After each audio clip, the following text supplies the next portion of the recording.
Developing this morning, President Trump now urging Cuba to come to the table and make a deal after the capture of Nicolás Maduro. He says the island nation will not receive any more help from Venezuela, which was their main oil supplier. President Trump posted on Truth Social, quote, "Cuba lived for many years on large amounts of oil and money from Venezuela. Venezuela now has the United States of America, the most powerful military in the world, to protect them, and protect them we will. There will be no more oil or money going to Cuba, zero. I strongly suggest they make a deal before it is too late." We're talking to Cuba, and you'll find out pretty soon. And one of the things I want taken care of, and one of the groups I want taken care of, are the people that came from Cuba that were forced out or left under duress, and they're great citizens of the United States right now. You have a lot of people forced out of Cuba unfairly, so we're going to take care of, most importantly right now, we're going to take care of the people that came from Cuba that are American citizens or in our country. Now, Cuba's government enabled Maduro to continue his brutal power regime, with Cuba's military providing security for Maduro in exchange for oil. Trump said Venezuela no longer needs protection from thugs and extortionists who held them hostage for so many years. The Colombian president, Gustavo Petro, scored a remarkable geopolitical victory after holding a successful meeting with the President Donald Trump up in the Oval Office in Washington, D.C. The meeting came after more than a year of acrimonious rivalry between the two leaders, who often traded insults on social media. At some point, Gustavo Petro was even added to a list of leaders who are involved in narco-trafficking, according to the White House, without presenting any proof. But that, for example, meant that the head of state of Colombia had to travel on a temporary exemption to go to the United States because his visa to travel to America is currently revoked. However, none of that happened in the closed-door meeting at the White House, with the two leaders discussing trade, the shared efforts to stem the flows of drug traffickers in the region, and also the future of Venezuela. And according to Petro, the Colombian president even found the time to tweak perhaps the most famous political slogan of our time. El regalo que me dio ¿cómo se llama? La gorra roja. He gave me a gift, a red cap that says, "Make America Great Again." And I wrote with a pen that was there from the collection of the president's pens. I wrote an S at the end of America. Make the Americas great. And you can only do that with mutual respect between two different civilizations. And Trump shared the same impression. Speaking to reporters shortly after the meeting, he said that he went along really well with Petro, and that he found the meeting to be terrific. This meeting is also one of the last high-level engagement for the Colombian president, as this country is due to hold a political election this year, and Petro himself, who is barred from seeking another mandate, will give up his power on August 7th this year. For CNN, this is Stefano Pozzebon, Bogotá.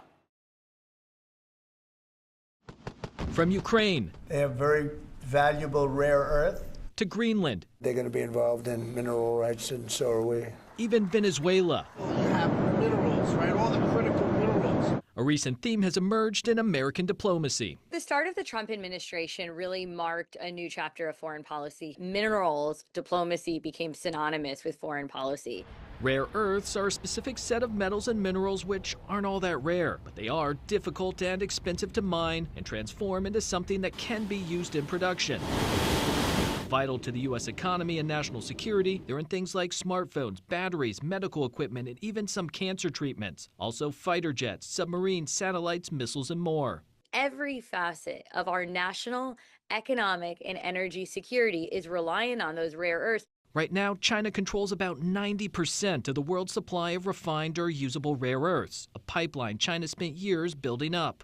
The question is, will the U.S. do the same? Over the last year, the U.S. has signed rare earth and minerals deals with countries around the world. But finding supply is only one step. Creating the infrastructure to do something with those rare earths is the other. Can Trump go, like Xi Jinping does on a regular basis, to American companies and say, Will you invest these huge sums of money into something that we don't know will be profitable for 10 years, 15 years, 20 years? In Washington, Michael Yoshida. Yeah, please. About your meeting with President Petro later this week, he's been quite critical of you since you spoke back in January after the Maduro raid. What would you like to hear from him tomorrow in terms of drug trafficking in Venezuela? What are your expectations? I mean, he's been very nice over the last month or two.